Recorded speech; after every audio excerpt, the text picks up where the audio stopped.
हरे कृष्णा।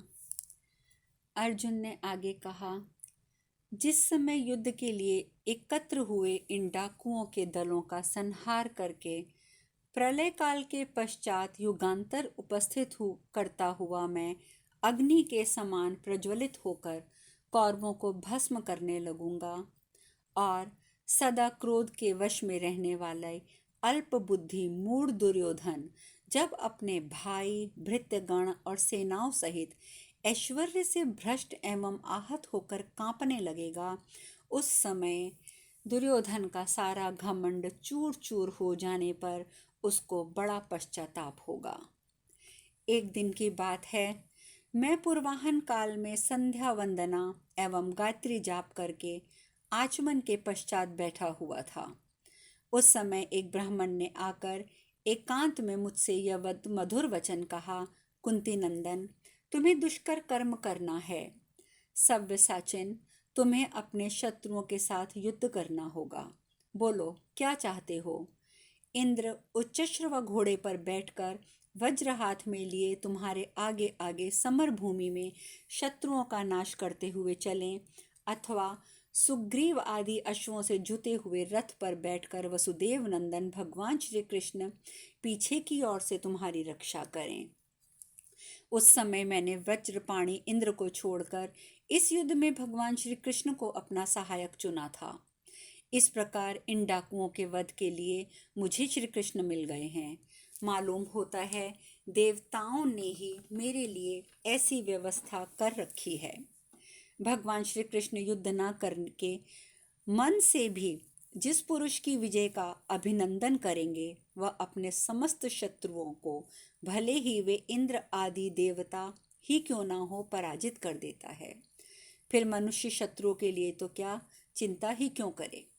जो युद्ध के द्वारा अत्यंत शौर्य संपन्न तेजस्वी वसुदेव नंदन भगवान श्री कृष्ण को जीतने की इच्छा करता है, वह अनंत अपार जल निधि समुद्र को दोनों बाहों से तैरकर पार कर जाता है।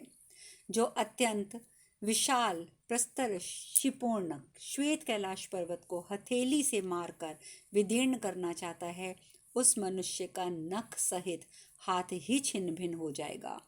वह उस पर्वत का कुछ नहीं बिगाड़ सकता है। इसी प्रकार जो वसुदेव भगवान कृष्ण को जीतने का प्रयास करेगा, वह भी डूब जाएगा। जो युद्ध के द्वारा भगवान श्री कृष्ण को जीतना चाहता है, वह प्रज्वलित अग्नि को दोनों हाथों से बुझाने की चेष्टा करता है। चंद्रदेव और सूर्य की गति को रोकना चाहता है और हठपूर्वक देवताओं का अमृत हर लेने का प्रयत्न करता है। जिन्होंने एकमात्र रथ की सहायता से युद्ध में भोजवंशी राजाओं को बलपूर्वक पराजित करके रूप, सौंदर्य और सुयश के द्वारा प्रकाशित होने वाली उस परम सुंदरी रुक्मणी को पत्नी से के रूप में ग्रहण किया, जिसके गर्भ से महामना प्रद्युम्न का जन्म हुआ है। इन श्री कृष्ण ने ही गांधार देशीय योद्धाओं को अपने वेग से कुचलकर राजा नग्नजित के समस्त पुत्रों को पराजित किया है और वहां कैद में पड़कर क्रंदन करते हुए राजा सुदर्शन को, जो देवताओं के भी आदरणीय है, बंधन मुक्त किया है। इन्होंने पांड्य नरेश को किवाड़ के पल्ले से मार डाला, भयंकर युद्ध में कलिंग देशीय योद्धाओं को कुचल डाला और इन्होंने ही काशीपुर को इस प्रकार जलाया था कि वह वर्षों तक अनाथ पड़ी रही थी। ये भगवान श्री कृष्ण उस निषाद राज एकलव्य को सदा युद्ध के लिए ललकारा करते हैं, जो दूसरों के लिए अजय था, परंतु वह श्री कृष्ण के हाथ से मारा जाकर प्राण शून्य होकर सदा के लिए रणशैया में सो रहा है। ठीक उसी तरह जैसे जंब नामक दैत्य स्वयं ही वेगपूर्वक पर्वत पर आघात करके प्राण शून्य हो महानिद्रा में निमग्न हो गया हो। उग्रसेन का पुत्र कंस बड़ा दुष्ट था।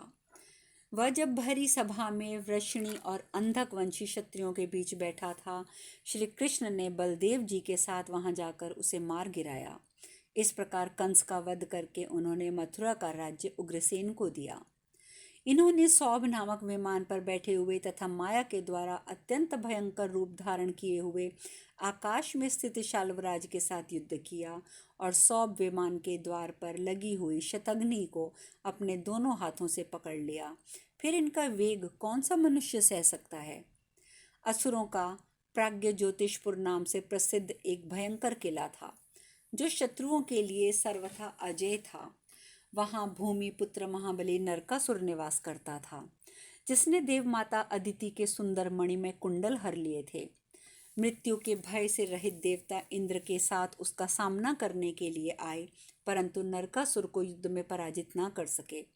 तब देवताओं ने भगवान श्री कृष्ण के अनिवार्य बल, पराक्रम और अस्त्र को देखकर तथा उनकी दयालु और दुष्ट दमनकारिणी प्रकृति को जानकर इन्हीं से पूर्वोक्त डाकू नरकासुर का वध करने की प्रार्थना की थी।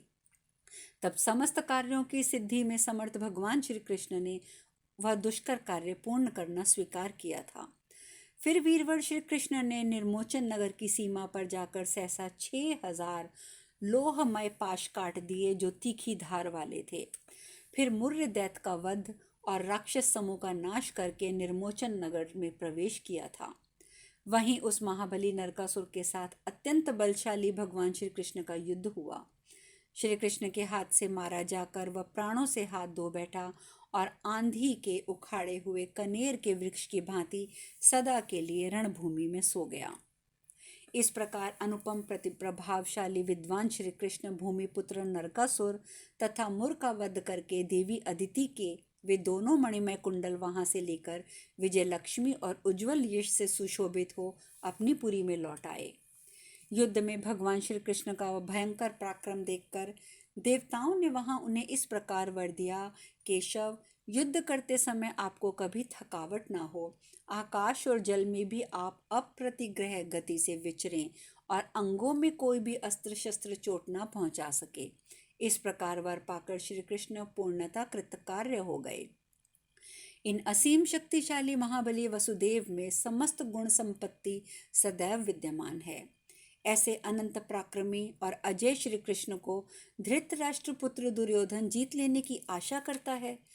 वह दुरात्मा सदैव इनका अनिष्ट करने के विषय में सोचता रहता है, परंतु हम लोगों की ओर देखकर उसके इस अपराध को भी भगवान सहते चले जा रहे हैं। दुर्योधन मानता है कि मुझ में और श्री कृष्ण में हठात कलह कराई जा सकती है। पांडवों का श्री कृष्ण के प्रति जो ममत्व है उसे मिटा दिया जा सकता है, ये उसकी सोच है, परंतु कुरुक्षेत्र की युद्ध भूमि में पहुंचने पर इसे इन सब बातों का ठीक ठीक पता चल जाएगा। मैं शांतनु नंदन महाराज भीष्म को, आचार्य द्रोण को, गुरु भाई अश्वत्थामा को और जिनका सामना कोई नहीं कर सकता उन वीर कृपाचार्य को भी प्रणाम करके राज्य पाने की इच्छा लेकर अवश्य युद्ध करूंगा। जो पाप बुद्धि मानव पांडवों के साथ युद्ध करेगा, धर्म की दृष्टि से उसकी मृत्यु निकट आ गई है, ऐसा मेरा विचार है और ऐसा ही मेरा विश्वास भी है। कारण कि इन क्रूर स्वभाव वाले कौरवों ने हम सब लोगों को कपट द्यूत में जीतकर 12 वर्षों के लिए वन में निर्वासित कर दिया था। यद्यपि हम भी राजा के ही पुत्र थे। हम वन में दीर्घ काल तक बड़े कष्ट सह कर रहे हैं और 1 वर्ष तक हमें अज्ञातवास करना पड़ा है। ऐसी दशा में पांडवों के जीते जी ये कौरव अपने पदों पर प्रतिष्ठित होकर आनंद कैसे भोगते रहेंगे। यदि इंद्र आदि देवताओं की सहायता पाकर भी धृतराष्ट्र पुत्र हमें युद्ध में जीत लेंगे तो ये मानना पड़ेगा कि धर्म की अपेक्षा पापाचार का ही अधिक महत्व है और संसार में पुण्य कर्म का अस्तित्व निश्चय ही उठ गया है। यदि दुर्योधन मनुष्य को कर्मों के बंधन में बंधा हुआ नहीं मानता है अथवा यदि वह हम लोगों को अपने से श्रेष्ठ और प्रबल नहीं समझता है, तो भी मैं ये आशा करता हूँ कि भगवान श्री कृष्ण को अपना सहायक बनाकर मैं दुर्योधन सहित उसके सभी सगे संबंधियों को मार डालूंगा। राजन, यदि मनुष्य का किया हुआ पाप कर्म निष्फल नहीं होता अथवा पुण्य कर्मों का फल मिले बिना नहीं रहता, तो मैं दुर्योधन के वर्तमान और पहले के किए हुए पाप कर्म का विचार करके निश्चय पूर्वक कह सकता हूँ कि धृतराष्ट्र पुत्र की पराजय अनिवार्य है और इसी में जगत की भलाई भी है। कौरवों, मैं तुम लोगों के समक्ष यह स्पष्ट रूप से बता देना चाहता हूँ कि धृतराष्ट्र के पुत्र यदि युद्ध भूमि में उतरे तो कोई भी जीवित नहीं बचेंगे। कौरवों में जीवन की रक्षा तभी हो सकती है जब वे युद्ध से दूर रहें। युद्ध छिड़ जाने पर तो उनमें से कोई भी यहाँ शेष नहीं बचेगा, ये मेरा भी प्रण है। मैं कर्ण सहित धृतराष्ट्र पुत्रों का वध करके कुरुदेश का संपूर्ण राज्य जीत लूंगा। अतः तुम्हारा जो जो कर्तव्य शेष है उसे अभी पूर्ण कर लो। अपने वैभव के अनुसार प्रियतमा पत्नियों के साथ तुम सुख भोग लो और अपने शरीर के लिए जो भी अब अभीष्ट भोग हैं उनका भी उपभोग कर लो। हमारे पास कितने ही ऐसे वृद्ध ब्राह्मण विद्यमान हैं जो अनेक शास्त्रों के विद्वान, सुशील, उत्तम कुल में उत्पन्न, वर्ष के शुभाशुभ फलों को जानने वाले, ज्योतिष शास्त्र के परमज्ञ तथा ग्रह नक्षत्रों के योगफल का निश्चित रूप से ज्ञान रखने वाले हैं। वे दैव संबंधी उन्नति और अवनति के फलदायक रहस्य बता सकते हैं, प्रश्नों के अलौकिक ढंग से उत्तर देते हैं, जिससे भविष्य में की घटनाओं का ज्ञान हो जाता है। वे शुभाशुभ फलों का वर्णन करने के लिए सर्वोत्तभद्र आदि चक्रों का भी अनुसंधान करते हैं। मुहूर्त शास्त्र के तो वे पंडित ही हैं। वे सब लोग निश्चित रूप से ये निवेदन करते हैं कि कौरवों और सृजय वंश के लोगों का भारी संहार होने वाला है और इस महायुद्ध में पांडवों की विजय निश्चित है। अजातशत्रु महाराज युधिष्ठिर मानते हैं, मैं अपने शत्रुओं का दमन करने में निश्चय सफल होऊंगा। वृष्णिवंश के महापराक्रमी वीर भगवान श्री कृष्ण की सारी विद्याओं का अपरोक्ष ज्ञान है। वे भी हमारे इस मनोरथ के सिद्ध होने में संदेह नहीं देखते हैं। मैं भी स्वयं प्रमाद शून्य होकर अपनी बुद्धि से भावी का ऐसा ही स्वरूप देखता हूँ। मेरी चिंतरंग दृष्टि कभी तिरोहित नहीं होती। उसके अनुसार मैं ये निश्चित रूप से कह सकता हूँ कि युद्ध भूमि पर उतरने पर धृतराष्ट्र के पुत्र जीवित नहीं बचेंगे। गांडीव धनुष बिना स्पर्श किए ही तना जा रहा है। मेरे धनुष की डोरी बिना खींचे ही हिलने लगती है। मेरे बाण बार बार तर्कस से निकलकर शत्रुओं की ओर जाने को उतावले हो रहे हैं। चमचमाती हुई तलवार म्यान से इस प्रकार निकल रही है मानो सर्प अपनी पुरानी केंचुली छोड़कर चमकने लगा हो, अथवा मेरी ध्वजा पर यह भयंकर वाणी गूंज उठती है कि अर्जुन, तुम्हारा रथ युद्ध के लिए कब जोता जाएगा। रात में गीदड़ों के दल कोलाहल मचाते हैं। राक्षस आकाश से पृथ्वी पर टूट पड़ते हैं तथा हिरण, सियार, मोर, कौवा, गीद, बगुला और चीते मेरे रथ के समीप दौड़ आते हैं। श्वेत घोड़ों से जुते हुए मेरे रथ को देखकर सुवर्ण पत्र नामक पक्षी पीछे से टूटते हैं। इससे जान पड़ता है कि मैं अकेला बाणों की वर्षा करके समस्त राजाओं और योद्धाओं को यमलोक पहुंचा दूंगा। जैसी गर्मी में प्रज्वलित हुई आग जब वन को जलाने लगती है तब किसी भी वृक्ष को बाकी नहीं छोड़ती, उसी प्रकार मैं शत्रुओं के वध के लिए सुसज्जित हो अस्त्र संचालन के विभिन्न रीतियों का आश्रय लेकर स्थूलाकर्ण, महान पाशु, तपास्त्र, ब्रह्मास्त्र तथा जिन्हें इंद्र ने मुझे दिया था उन इंद्रास्त्र का भी प्रयोग करूंगा और वेगशाली बाणों की वर्षा करके इस युद्ध में किसी को जीवित नहीं छोड़ूंगा। ऐसा करके ही मुझे शांति मिलेगी। संजय, तुम उनसे स्पष्ट कह देना कि मेरा ये दृढ़ और उत्तम निश्चय है। सूत, जो पांडव समर भूमि में इंद्र आदि समस्त देवताओं को भी पाकर उन्हें पराजित किए बिना नहीं रहेंगे, उन्हीं हम पांडवों के साथ ये दुर्योधन हठपूर्वक यदि युद्ध करना चाहता है तो मोह को भी देखे। फिर भी मैं चाहता हूँ कि बूढ़े पितामह, शांतनु नंदन भीष्म, कृपाचार्य, द्रोणाचार्य, अश्वत्थामा तथा बुद्धिमान विदुर, ये सब लोग मिलकर जैसा कहें वही हो, समस्त कौरव दीर्घायु बने।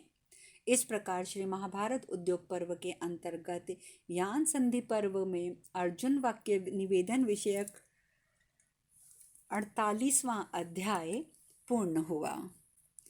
वैशंपायन जी कहते हैं, भारत, वहां एकत्र हुए उन समस्त राजाओं की मंडली में शांतनु नंदन भीष्म ने दुर्योधन से ये बात कही।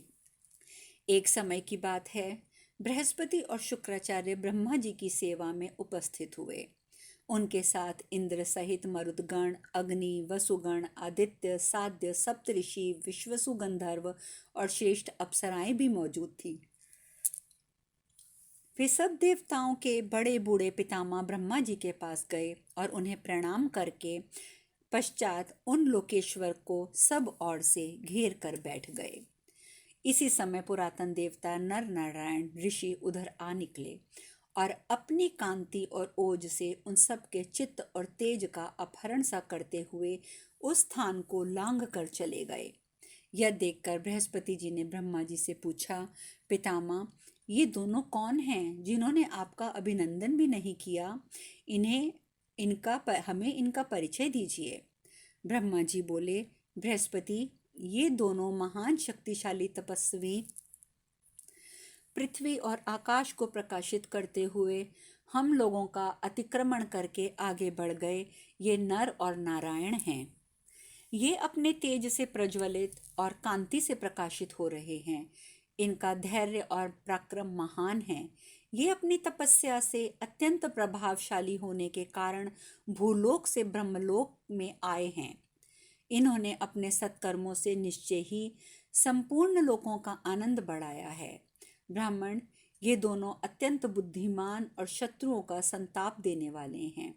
इन्होंने एक होते हुए भी असुरों का विनाश करने के लिए 2 शरीर धारण किए हैं।